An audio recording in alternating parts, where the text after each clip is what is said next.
too much for one video today, so again, I'm having part 2, and especially watch this solemn entry when our group gets special access into the Holy Sepulchre and the tomb of Christ. Just got off the bus and we're passing Zion Gate, which is full of bullet pockmarks from the 67 war. Israel is on this side and the Arabs were on the other side. Here we're going now to the Dormition of Mary in the upper room. We arrive on Mount Zion and we go first to the Dormition Abbey. This is a beautiful German church. And here we're going to talk about the end of Mary's life, and we're going to pray 2 mysteries of the Rosary, the Assumption into Heaven and the Coronation. Amr is explaining the church and the end of Mary's life before we go down to the grotto. The Lord is with thee. Blessed art thou amongst women, and blessed is the fruit of thy womb, Jesus. Holy Mary, Mother of God, pray for us sinners now and at the hour of our death. Amen.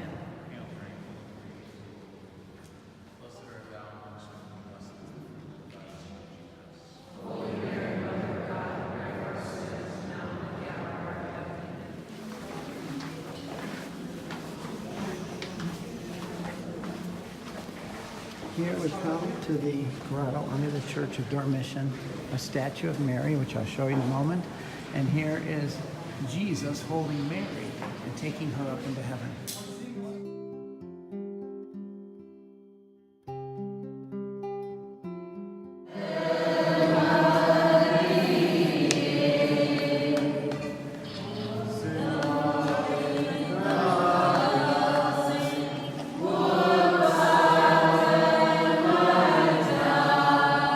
This is an Indian group.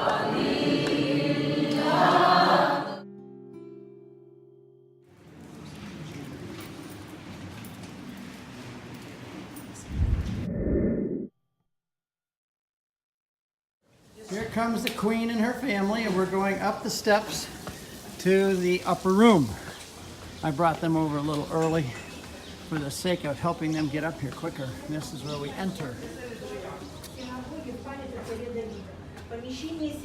Going into the upper room.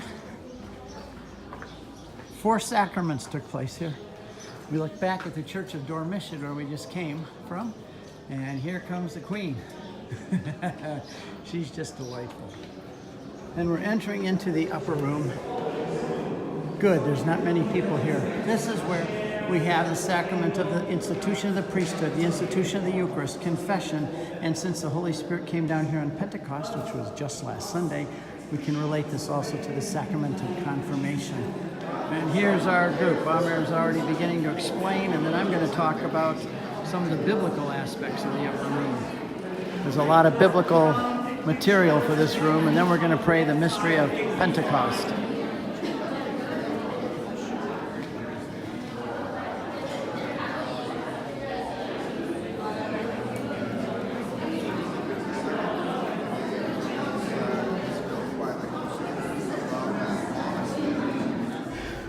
We prayed for priests and all our priests back home and the mystery of the descent of the Holy Spirit.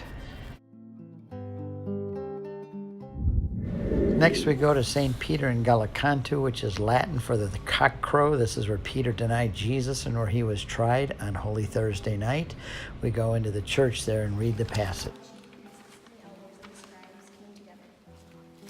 Peter followed him at a distance into the high priest's courtyard and was seated with the guards, warming himself by the fire. The chief priests and the entire Sanhedrin kept trying to obtain testimony against Jesus in order to put him to death. Here, in front of the charcoal fire, denying Jesus, and the rooster crowed. So this is the cistern where Jesus was kept over Holy Thursday night. There's a hole right here that went down into this big underground cistern. We have 2 windows here so we can see it, but they weren't there at the time of Jesus. And he was lowered down through that hole. I'll show you what it looked like in a minute. Kept in that pit, probably full of water, over Holy Thursday night, and then brought back up here Friday morning to be taken to trial. Here's another perspective. You have plunged me into the bottom of the pit, into the darkness. Upon me your wrath lies heavy. What it was like, read Psalm All 88. your billows you overwhelm. These are the holy steps that Jesus went up and down twice on Holy Thursday and early Friday morning. After he was arrested over there at the Garden of Gethsemane, he was brought up these steps by the high priest soldiers. And our group here now is touching their rosaries on those steps where Jesus walked. You can see what happened on these steps right here. He was dragged up those steps by the soldiers, and here's our pilgrims able to touch their rosaries on the steps where Jesus actually walked. I'll get a picture from above for you. That's the ancient Roman road, and these are our people touching the steps that Jesus walked up.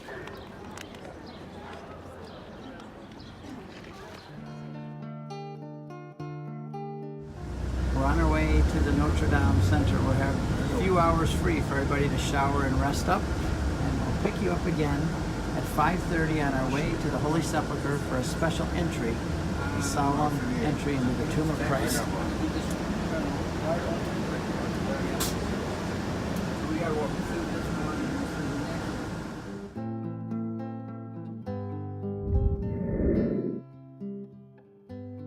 We're all on our way down to the Holy Sepulchre through the streets of the old city of Jerusalem.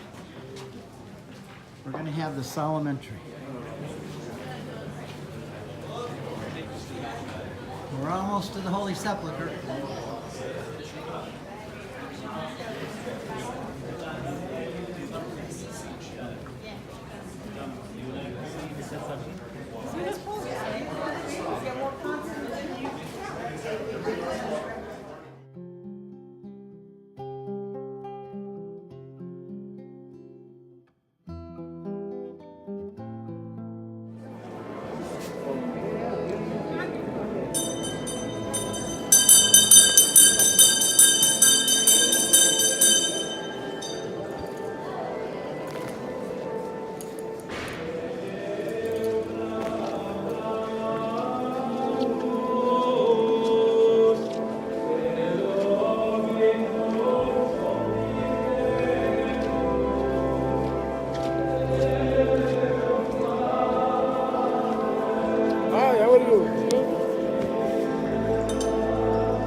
Two by two. And then start coming this way.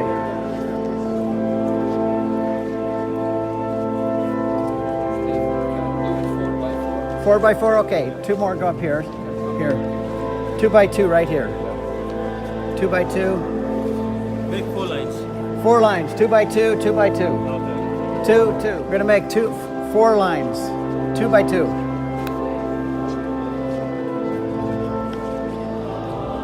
Everybody will nearby and here.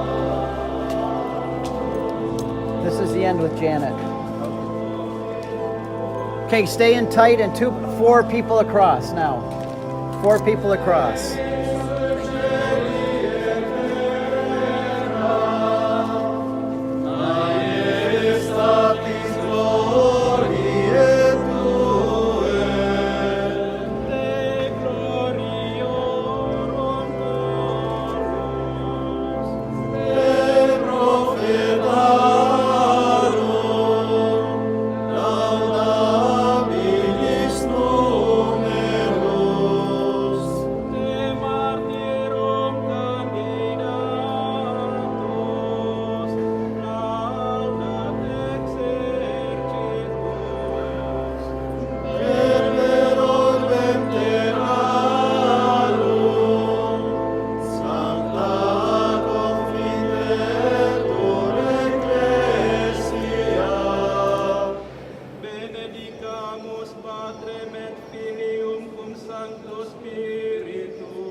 et orbiam in tue dirige voluntate, per Christum Dominum nostrum.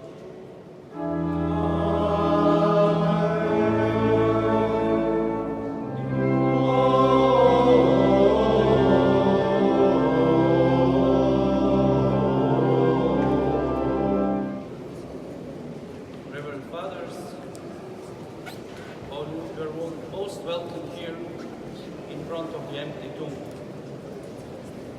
In the front, we can say what is absurdity, something empty, but if that tomb is not empty, in vain will be our faith. You enter and you pass under the Calvary, on your right side, part of the rock of the Calvary, without the crucifixion, without cross, we cannot even speak about the resurrection. Like that, symbolically also we approach from the Calvary to the empty tomb to the place of the resurrection. In the name of the Custos of the Holy Land, Father Francesco Baton, and all the prayers, especially here from the Holy Sepulchre, you are most welcome here. We ask you to pray for us, for our mission here in the Holy Land, especially to pray for the Christians, for the local community, for the local church. I like to always to say to the people, we are not the guardians of the stones of the museums, we are the guardians of the living church, which is made from the local church and from the pilgrims here. That's our mission. Franciscans are here already 800 years in that special mission, in the name of the Catholic Church. Like that, after your pilgrimage here, you can say with all many people who passed here during the centuries, I come here, I saw it empty tomb, place of the resurrection, and I can be also that one who can give the testimony for the others, because our faith built in that, our shrines here are built in that also. The people who come here, the pilgrims, thousands and thousands of people passing through these places. We ask you to pray for them, especially for our prayers in Syria, which passed a very difficult situation in the last already almost 6 years.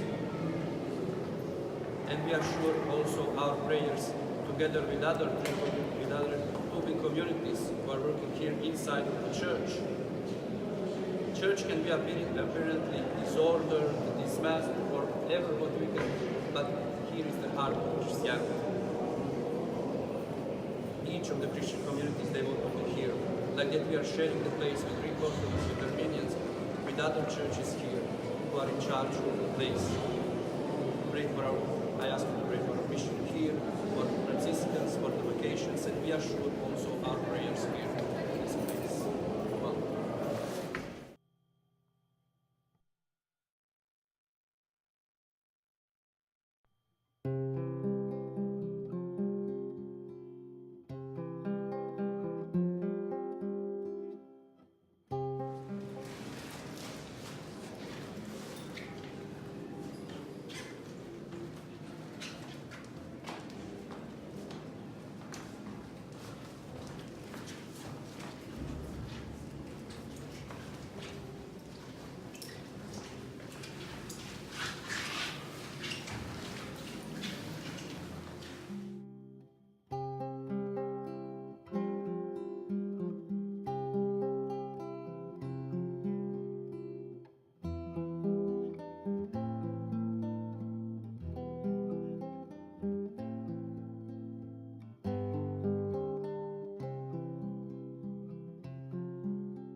After a marvelous time at the solemn entry, seeing the empty tomb, we all headed back through the city of Jerusalem to our Notre Dame hotel, where we had a good dinner. It was a long day, but it was sure fruitful and blessed. We'll see you again tomorrow.